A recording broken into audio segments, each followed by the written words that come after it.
So I thought I'd post a little vibe video, a little follow-up of the vibe in action here. Pulled off of some of America's finest public lands here. You can see it's performed pretty well.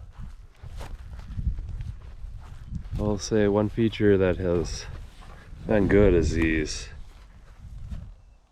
window socks. You get them on Amazon for like 20 bucks, and you can have your windows down so you get ventilation at night when you're sleeping. The futon mattress, I got it in travel mode now with the blackout screens on top and the cooler on the other side. The brown tote, normally I put all my food and kitchen in to keep that, and those will both go under the futon when it's set up for sleeping. And then looking at the back here, I've got, see if I can get him where you can see this, but my pack, boundary pack in this case, a little duffel bag with extra clothes, different clothes and dry bags that I'm using while I'm out. Okay, let's take a look at it with it all set up here. Going around, I usually access from this side. So you can see in here, it might be better to look at from the back, and let me do this here. Front corner pillow, because you have to. And if you look down here, I've got the brown tote there underneath there. I keep my sunshades right behind it.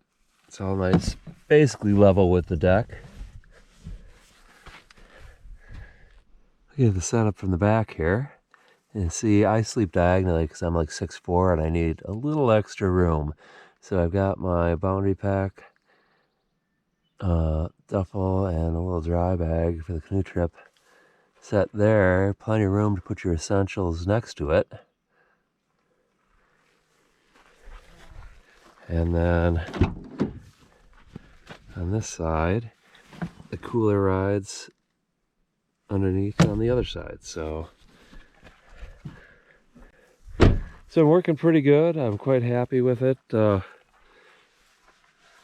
One improvement I might like to make is there's not a lot of storage, so it's good if I'm doing a trip that's 2 weeks or less.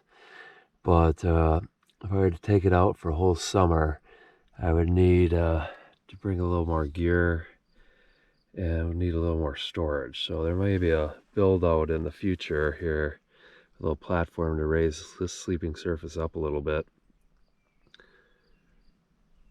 So here's a look at the window socks. You can see they just slide right over the window.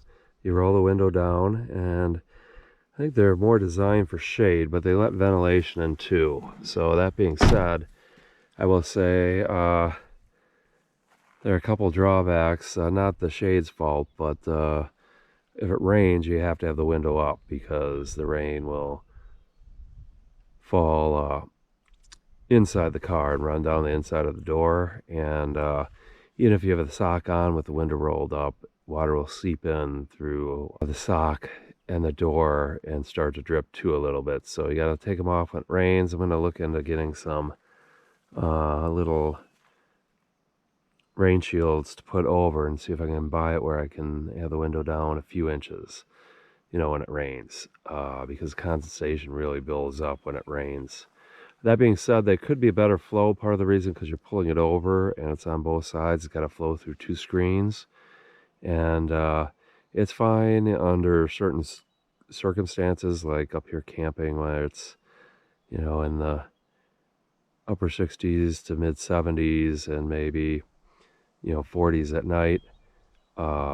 It does pretty good. But if you were in Arizona or something, like right now I'm out in the sun here on a 72-degree day with those on the 2 back windows, and the car's not cool enough to sit in just from the solar heat building up from the other ones. So not the perfect solution yet, but a big step forward, and for 20 bucks on Amazon, definitely worth getting until something better can be worked out.